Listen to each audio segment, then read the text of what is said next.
Look at this.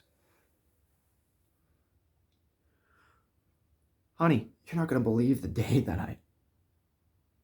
What's wrong? What is this? It's nothing.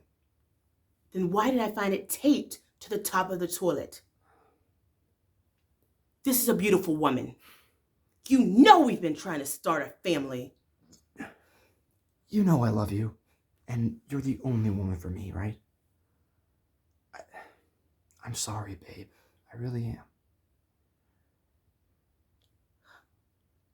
Okay.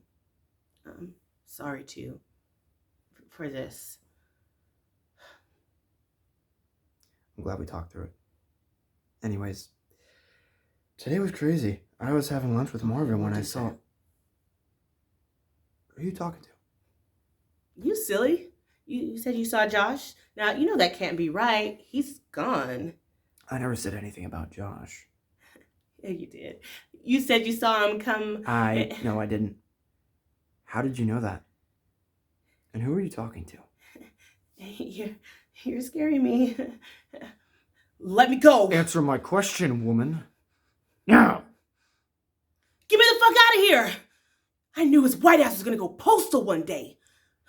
What are you doing? He went cray-cray. I don't get paid enough for this shit. You know what? Get a look at all of this, because this is the last time you're touching any of it. I quit.